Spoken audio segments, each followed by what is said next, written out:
TV stuff.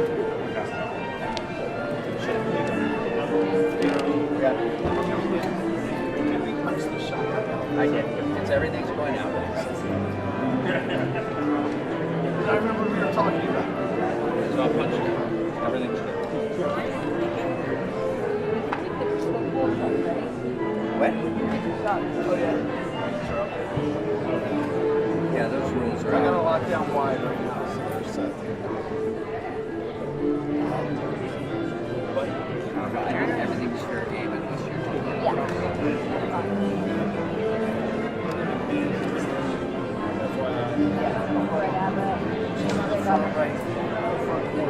Yeah, I saw it.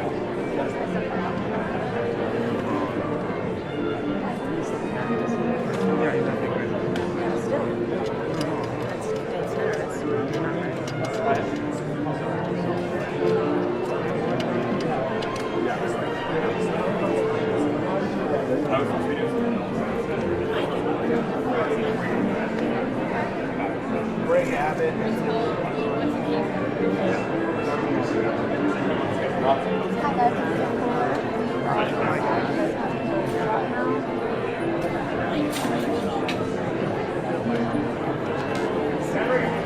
I'm printing a 2-minute warning. I will let you guys know.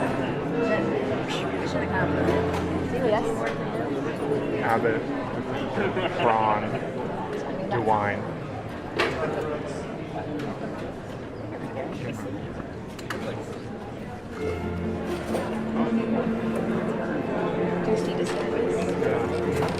In the second row, third in, and Kim Reynolds is next to him.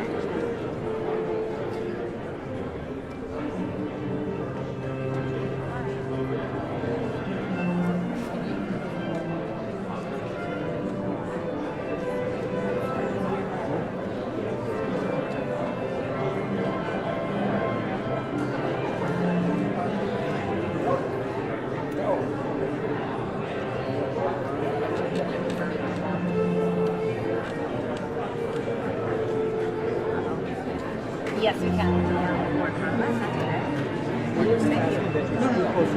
coming back here. I'm back here. And so are you.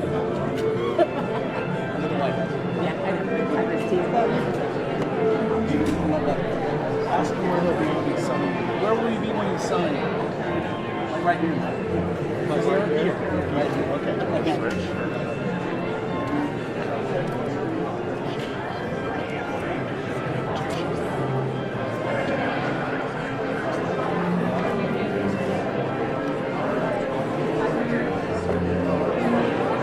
Why are you doing ceramics? Yeah. And she's over there. She was already in here when we got in. It was just kind of weird. She was already there.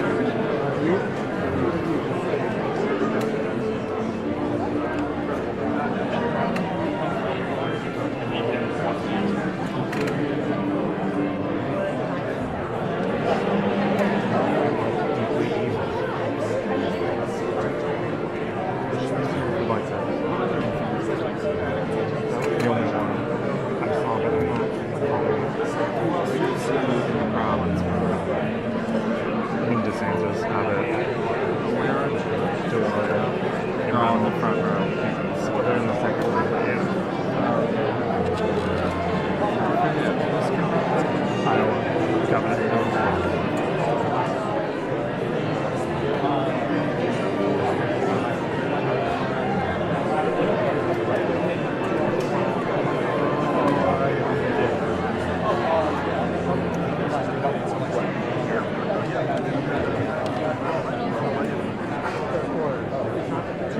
Two minutes, I'll wait. 2 minutes? Oh. 2-minute warning. He's got some alerts and standard.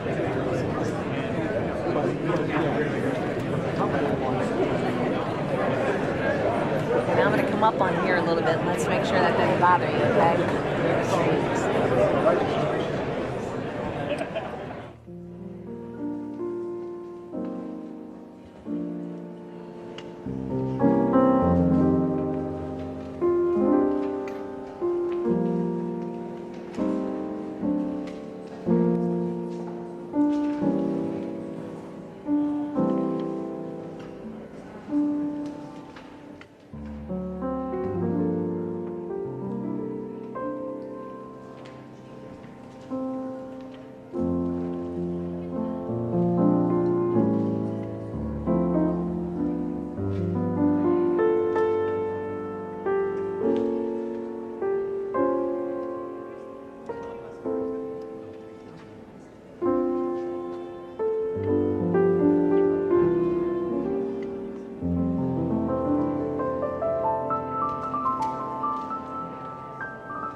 Ladies and gentlemen, the President of the United States.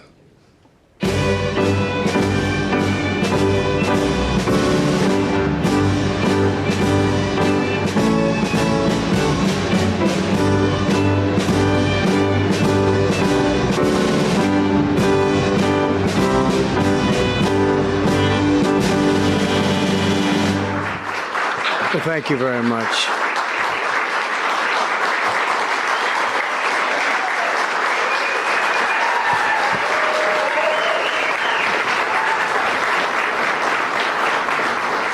Thank you very much, everyone.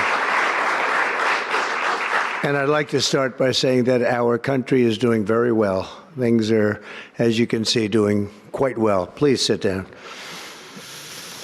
Before we begin, I just want to announce that I signed a proclamation a few moments ago honoring the 250th anniversary of Patrick Henry's famous speech to the Second Virginia Convention, in which he declared very well-known, very famous words, "Give me liberty or give me death." Has anyone heard the phrase? I think most of you have.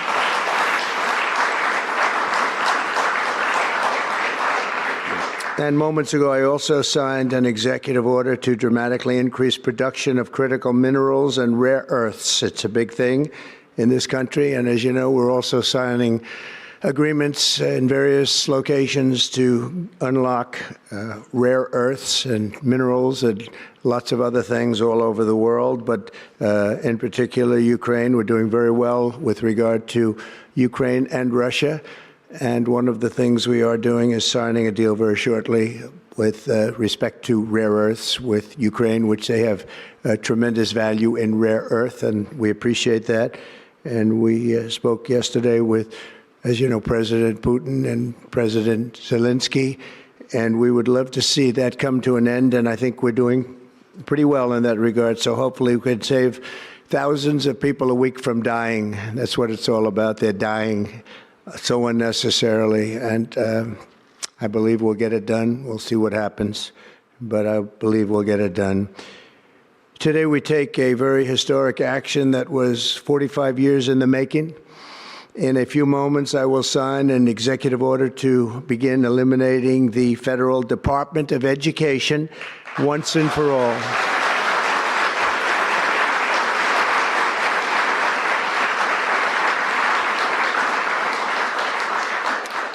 And it sounds strange, doesn't it? Department of Education, we're going to eliminate it. And everybody knows it's right.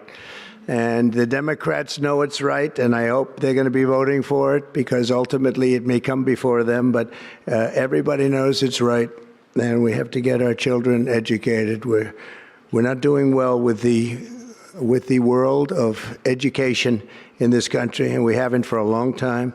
And we're pleased to be joined today by the woman who I chose because she's an extraordinary person, and hopefully she will be our last Secretary of Education, Linda McMahon. Linda, thank you.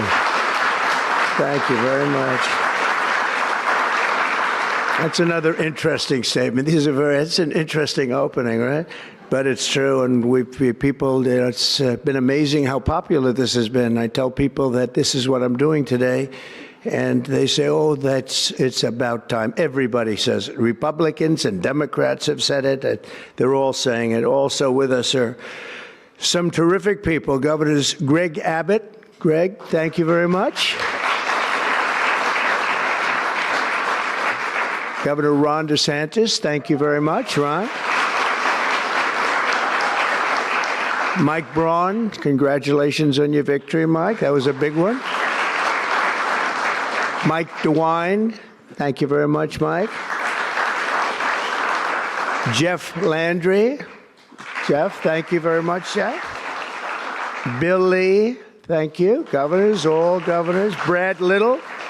Brad, thank you very much. Where are you, Brad? Hi, Brad. Jim Pilan, thank you very much, Jim. And Kim Reynolds. These are all people very interested in education. And I even see Dan Patrick over there, my friend Dan Patrick. We're joined also by Representatives Tim Walberg and Virginia Fox. Rick Allen, Michael Rulli, and again, Dan Patrick. Thank you very much, Dan. You've been a great friend of ours. And State Attorneys General Ken Paxton. Ken, I see you there. Andrew Bailey. Andrew, what a job you've done, Andrew. You have some good cases going. You've done a great job. Thank you very much. And co-founder of Moms for Liberty, Tiffany Justice. She's been a hard worker. Thank you. Thank you, Tiffany. When President Carter created the Federal Education Department in 1979, it was opposed by members of his own cabinet, as well as the American Federation of Teachers, the New York Times editorial board, and the famed Democrat Senator Daniel Patrick Moynihan. History has proven them right, absolutely right. After 45 years, the United States spends more money on education by far than any other country, and spends likewise by far more money per pupil than any country, and it's not even close. But yet, we rank near the bottom of the list in terms of success. It's an amazing stat. Those are two stats you don't want. The most money spent per pupil, and you're at the bottom of the list. And that's where we are, like it or not, and we've been there for a long time. 70% of 8th graders are not proficient in either reading or in math. 70%. 40% of 4th graders lack even basic reading skills, can't read. Students in our public elementary and middle schools score worse in reading today than when the department opened, by a lot. In Baltimore, 40% of the high schools have 0 students who can do basic mathematics. Not even the very simplest of mathematics. I said, give me your definition of basic, and they're talking about like adding a few numbers together. Despite these breathtaking failures, the department's discretionary budget has exploded by 600% in a very short period of time, and it employs bureaucrats in buildings all over Washington, D.C. And as a former real estate person, I will tell you, I ride through the streets of Washington, and it says Department of Education, Department of Education. I said, how do you fill those buildings? It's crazy what's happened over the years. I'm pleased to report that after offering these federal employees 2 generous buyout options, and they were very generous, and they're good people, but they were very generous. My administration has initiated a reduction in force, and we're already cutting numbers that were really surprising to a lot, that we were able to do it so successfully. And we've cut the number of bureaucrats in half. 50% have taken office, which is great. Thank you. Under the action I'm taking today, a small handful of Democrats and others that we have employed for a long time, and there are some Republicans, but not too many, I have to be honest with you. But the department's useful functions, and such as, and they're in charge of them, Pell Grants, Title I funding, resources for children with disabilities and special needs will be preserved, fully preserved. They're all going to be so. If you look at the Pell Grants, it's supposed to be a very good program, Title I funding and resources for children with special disabilities and special needs. They're going to be preserved in full and redistributed to various other agencies and departments that will take very good care of them. And that's very important to Linda, I know, and it's very important to all of us. But beyond these core necessities, my administration will take all lawful steps to shut down the department. We're going to shut it down, and shut it down as quickly as possible. It's doing us no good. We want to return our students to the states, where just some of the governors here are so happy about this. They want education to come back to them, to come back to the states, and they're going to do a phenomenal job. You know, if you look, Denmark, Norway, Sweden, I have to tell you, I give them a lot of credit. China's top 10. And so we can't now say that bigness is making it impossible to educate, because China is very big. But you have countries that do a very good job in education. And I really believe, like some of the governors here today, from states that run very, very well, including a big state like Texas, but states that run very well are going to have education that will be as good as Norway, Denmark, Sweden, and Finland, those top countries that do so well with education. I think they'll do every bit as well. And what do you think about that, Governor? Do you agree? Huh? I think so. Ron, do you agree? I think so. Florida? Iowa? That's right. I really believe that. They'll be as good as any of them. And then you'll have some laggards, and we'll work with them. And we can all tell you who the laggards will be right now, probably, but let's not get into that. But we'll work with them, and we're going to make them, they'll do a job. I think they'll do a job, and they'll go to sections of the state. For instance, New York, you'll have a Manhattan, and you'll have a Suffolk County, and you'll have Nassau County, and you'll have Westchester County. You'll do 4 or 5 or 6 of them. You have upstate New York, and those counties, I think, are going to do very well. And I think ultimately Manhattan should do very well. But we'll break it down into sections, and I think it'll be really, really good. And they're going to be probably the tougher ones, but I think they have a chance to do really well. But we're going to be returning education very simply back to the states where it belongs, and this is a very popular thing to do, but much more importantly, it's a common sense thing to do, and it's going to work. Absolutely, it's going to work, and I can tell you from dealing with the governors and others in the state, they want it so badly. They want to take their children back and really teach their children individually.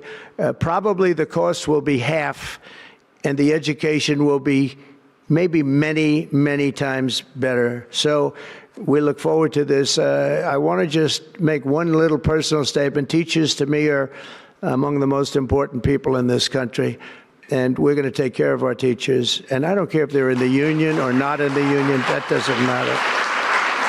But we're going to take care of our teachers, and I believe the states will take actually better care of them than they are taken care of right now. They'll work all sorts of systems and even merit systems. Those great teachers are going to be maybe a little bit better rewarded, or maybe that's the way it should be, but the states are going to make that decision. But we're going to love and cherish our teachers along with our children, and they're going to work with the parents, and they're going to work with everybody else, and it's going to be an amazing thing to watch, and it's really going to be something special. And Linda, you're presiding over something that's so important, and you're going to do a fantastic job, just like you have your whole life. I know your whole life I've been watching you. I've been watching you for a long time. She's had nothing but success. So it's tremendous to have you, and hopefully you won't be there too long, but we're going to find something else for you, Linda, okay?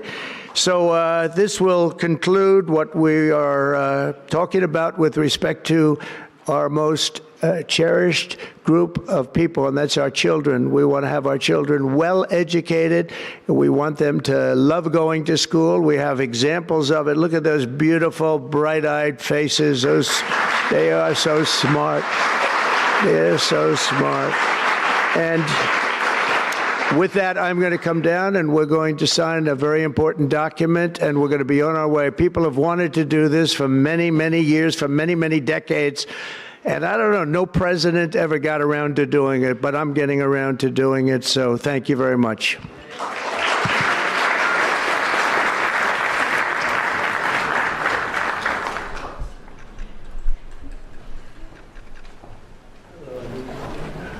Good-looking people here.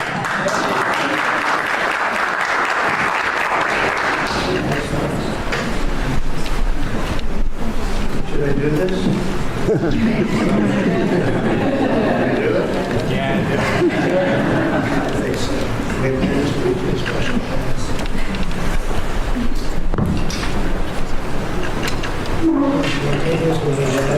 It was very lucky. I signed another document that turned out to be very good for the country, and I said, let's use that same pen. I don't know, is anybody superstitious? Ron, are you superstitious? Let's use that same pen.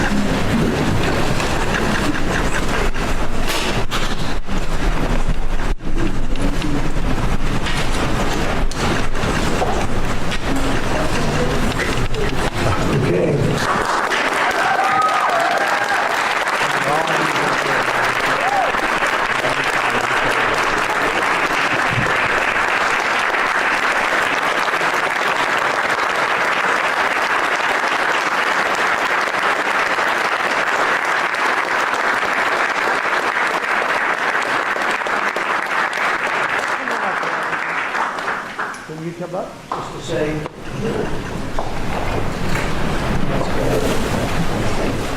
Very important, big factor here. Good luck. Good luck.